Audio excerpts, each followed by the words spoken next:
Hello there, welcome to Bryan Lomax Movie Talk. My review for Tron Legacy, the 2010 sequel to the 1982 original. The film is directed by Joseph Kosinski. It sees Jeff Bridges returning as Kevin Flynn. Bruce Boxleitner returns also as Alan Bradley, and rounding out the cast we get Garrett Hedlund as the son of Kevin Flynn, and we also get Olivia Wilde and Michael Sheen. When I saw it originally, upon its release, I gotta confess, other than a few hazy memories of the first film, I went into this with nothing more. So yeah, a lot of the stuff in it I think maybe went over my head that I didn't realise. So I'm coming back to it now, having literally watched it essentially back to back over 2 nights with the original film. This has gone up, in my estimation, big time. I enjoyed it so much more in light of that original film. First thing I will talk about, which I'm sure anyone who's seen this film would probably agree with, if they don't, then fair play to them, is the score by Daft Punk. The score for this film, regardless of what you think about the film itself, but the score for this film is one of my favourite movie scores of all time. If I did a top 5, it would definitely be in there. I think Daft Punk do an amazing job. There's not a single track on the score. I own the score, I own the CD. There's not a single track that I skip over. It's one of them scores that I can listen to from start to finish every time. I love it. It's amazing. And I'm not even a Daft Punk fan. It was the first thing of theirs and only thing of theirs that I actually picked up. After listening to this soundtrack, I went and I checked out some of their other stuff, like on Spotify, things like that, iTunes at the time. Don't think Spotify was around then. But yeah, I listened to, I remember going through one of their albums and there was nothing on it that I could get into at all. I was literally skipping every track. So I'm not a Daft Punk fan at all. So this score surprises me big time because it's definitely the best thing they've ever done. Like I say, amazing score. Jeff Bridges feels a lot more comfortable in his role here than he did in the first one. Like I said in my review for that one, when we got into the computer world, he looked a bit uneasy performance-wise for me personally. Here, he's mastered his craft. He definitely feels a lot more comfortable in his own skin. We certainly get more of that dude-esque persona back, maybe even more so in this one than we did in the first one.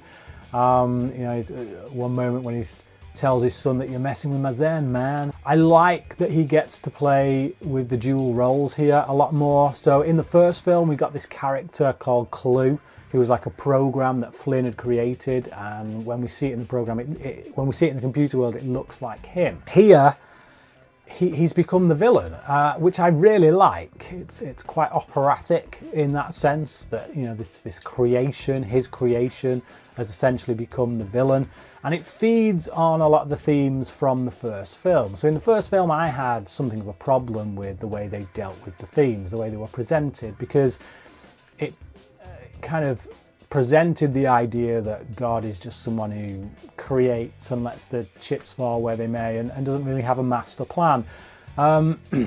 That's what Flynn's character believed. Anyway, that's the way he looked at it in that first film.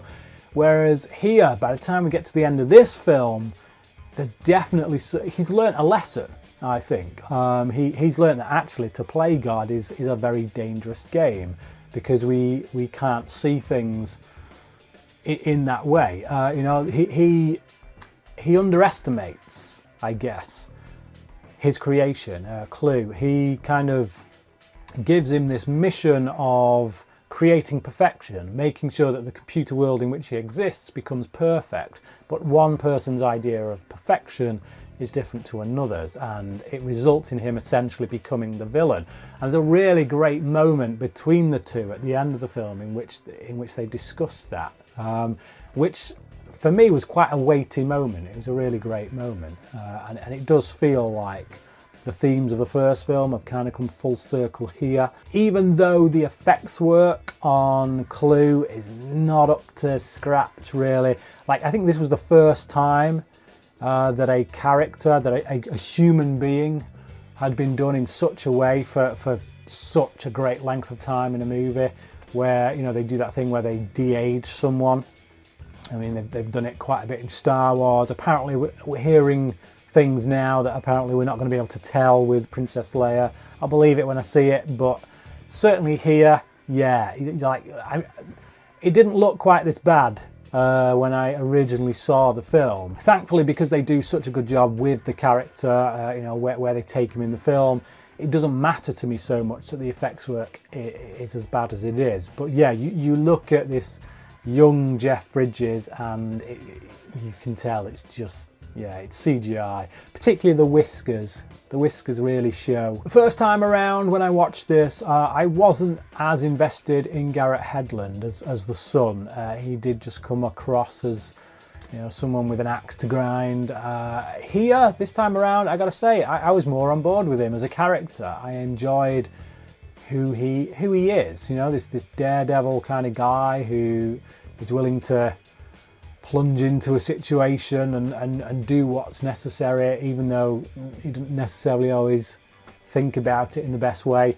I liked it, and seeing him, you know, meet his father and then how the two of them come together to solve this problem, having hiccups along the way, is a nice story, and it's a nice arc for the two of them. Nice to see Bruce Boxleitner back as well. Obviously he's much older these days, so unless they de-aged him as well, then kind of making him come back as Tron just ain't gonna work.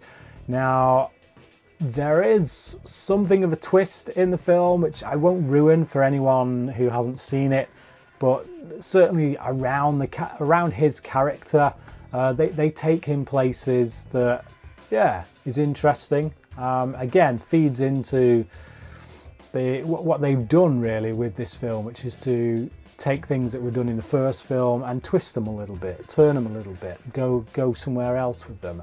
Yeah, so I like what they do with his character, but it's not necessarily Bruce Boxleitner who gets to have all the fun. Olivia Wilde in this is, quite frankly, drop dead gorgeous. I don't think anyone could see her in this film and not think so. She's definitely stunning, particularly with that costume that she wears throughout. Her performance as well is pretty good. She's got to play this certain sense of naivety. You know, she looks like an adult person, an adult woman, but she's essentially a new creation. She's not been around for too long in Earth years. Everything in the computer world lasts a bit longer, according to Flynn. He feels like he's been in there longer, so I don't know, but she does. She has this kind of childlike quality about her that never feels false, never feels strained.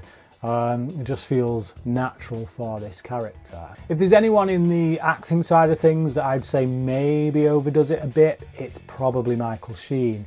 I really like Michael Sheen as an actor. There's many things, you know, if you see The Damned United, really incredible performance in that. There's quite a few of his actually where I've really loved him. There are times, and it tends to be when he works within the sci-fi fantasy genre, that he kind of turns it up to 11.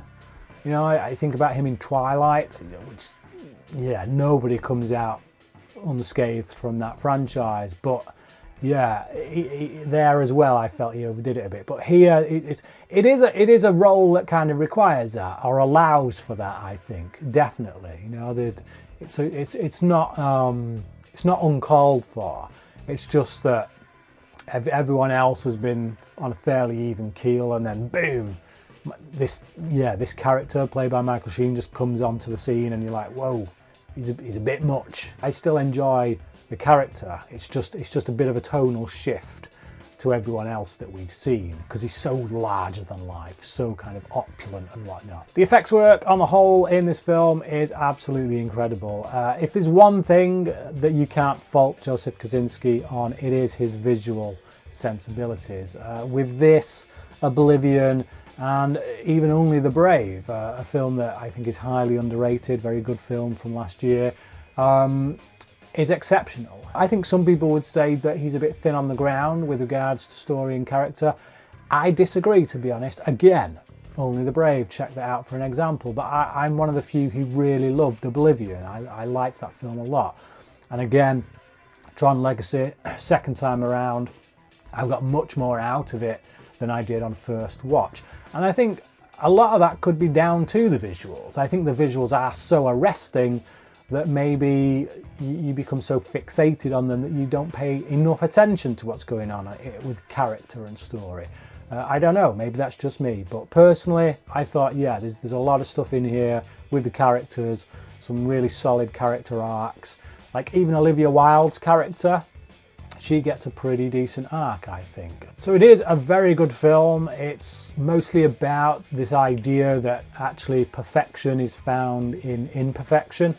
You know, so trying to keep things ordered, trying to keep things, you know, in these boxes and make sure it looks perfect actually is a misrepresentation of what perfection is.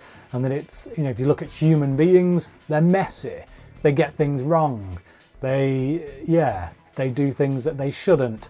But there's perfection in that, you know, because there is freedom in that, there's free will there being exercised, and that's where the perfection kind of, you know, can be observed. So I like, yeah, I can get on board with that message much more than I could with the first film. So yeah, I really liked this a lot. I almost wanted to give it a 4.5, but I think I would have to a couple more viewings before I get there. So I'm going to settle on a 4 out of 5 this time round.